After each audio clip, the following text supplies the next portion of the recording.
We are going to be discussing embodying wealth today, and I want to share a little bit about why I chose this topic. The reason why I chose embodying wealth is because I want to circle back around to some comments that were made in the last two sessions that we had around worthiness and how we all have this sense of lack of worthiness at different points in our life, especially around the topic of money and building wealth. If we can just simply create awareness today and in the next couple of weeks really start to be in practice of tangible things we can be doing to embody wealth, I think that will really help all of us just level up what is possible as an opportunity in our lives for embodying wealth. Today's conversation is going to be a little bit on the harsher end because awareness is hard. We like to live in bliss, right? We like to live in comfort and not really feel the feels of our limitations. We don't want to acknowledge them. And for some of you, that is what's exactly holding you back from embodying wealth, from leveling up in your life with the money strategy conversation. That is also hindering your ability to live out your life purpose. They do go hand in hand. So that's why I want to make sure we are integrating both sides of that equation.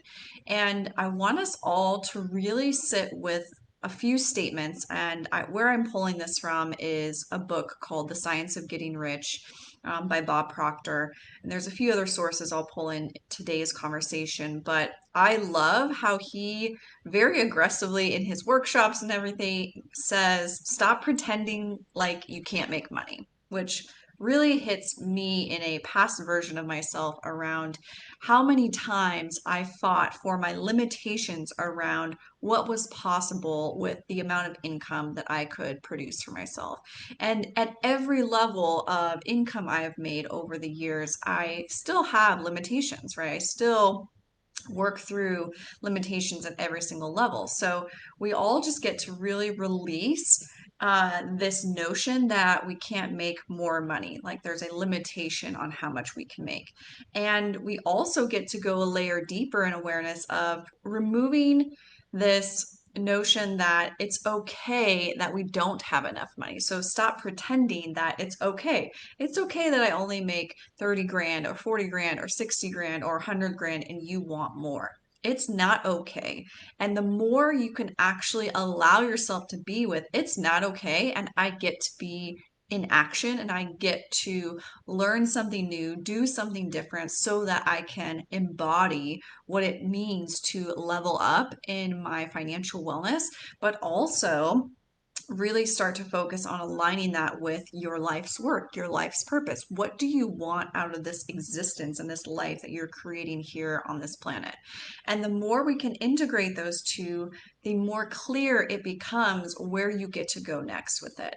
And it is completely possible to be successful in that endeavor, right? So we just get to stop pretending like we can't make money and we're okay with the amount of money we're making, because most of you are not. I've talked to you. In that process of feeling what it feels like to not be okay with it and knowing that you get to go somewhere with it, sitting with that, acknowledging that maybe you don't know where to go next, acknowledging maybe you don't know how to make money at whatever it is that you are gifted and skilled at, and that's okay too. Over and over again, I was hearing that same conversation of worthiness, women not feeling worthy, like they were enough to make more money, and they want to make an impact, but they don't know what that looks like. And so on both sides of that table, that's where the money strategy and the life purpose comes into play together to get connected. Is the more you can get clear on that connection and integrating that, the more money you can make, the more is possible for you in the wealth creation capacity and embodying wealth. So that's where we get to go today as far as awareness goes. And something else that Bob Proctor brings up in the book Science of Getting Rich and in his workshops is it is not possible to live a completely successful life unless you are rich. And that's a bold statement, and I want to unpack it a little bit because he's right.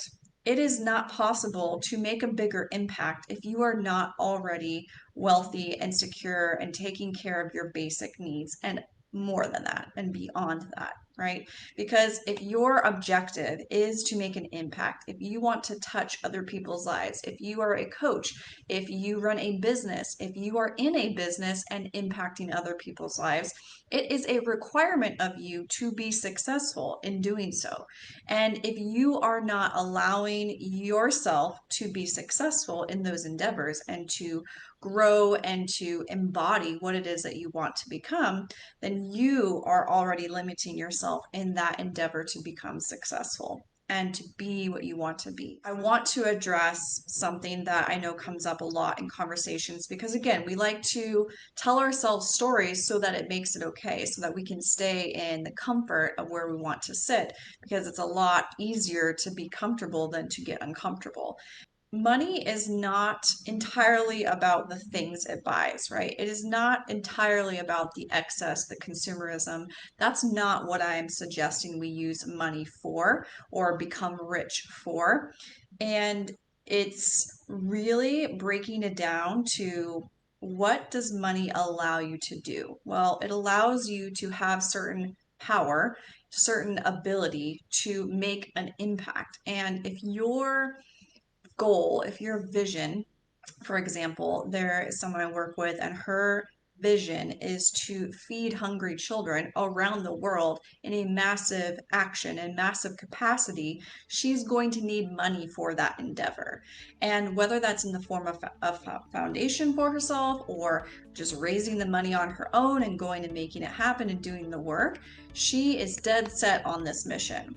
But the pivotal point she had to recognize in her life, which happened around 50, was the only way she's going to make that happen is if she stops limiting herself in the amount of money that she herself can create, that she can allow in for her foundation, and moving forward with all of that.